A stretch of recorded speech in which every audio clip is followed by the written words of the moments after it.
हेडलाईन्सचे प्रायोजक आहे NBC bearings, लांब पळण्यासाठी।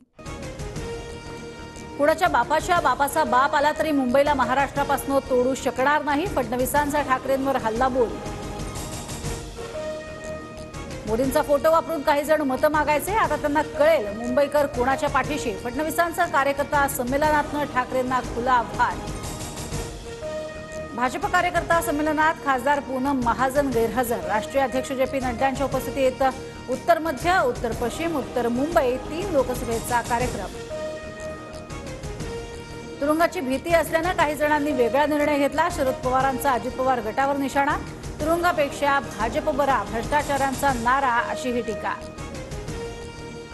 सगळं देऊनही वळसे पाटलांनी माझ्याशी निष्ठा पाळली नाही, ते जनतेसोबत काय पाळणार। मंचर मधल्या सभेतनं शरद पवारांचा हल्लाबोल, तर दिलीप वळसेंना पराभूत करण्याचं मतदारांना आवाहन।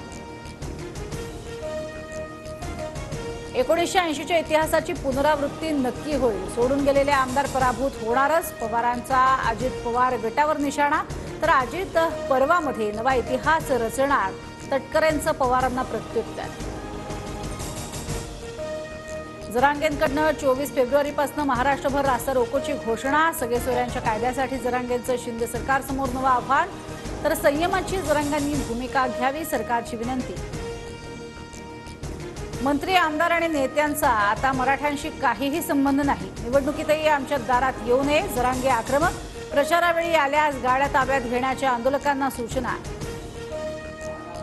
मनोज जरांगे खोटारडा माणूस, लोकांची फसवणूक करतो। जरांगेंच्या अनेक गुप्त बैठका, अजय महाराज बारसकरांचे गंभीर आरोप।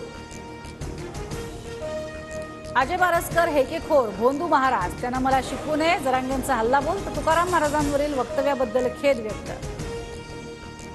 जरांगेंवर आरोप करणाऱ्या अजय महाराज बारसकरांची प्रहारमधनं हकालपट्टी। मराठा आरक्षणासंदर्भात कोणत्याही पदाधिकाऱ्यानं स्वतःची भूमिका समाज माध्यमांपुढे मांडू नये, बच्चू कडूंच्या सूचना। 10% आरक्षण देऊन मराठ्यांचं वाटोळं करण्याचा प्लॅन, बारसकरांच्या मागे कोण नेते मला माहिती, सरकारनं ट्रॅप रचणं बंद करावं, जरांगेंचा सरकारसह अजय बारसकरांना इशारा। हेडलाईन्सचे प्रायोजक आहे एनबीसी बेरिंग्स, लांब पळण्यासाठी।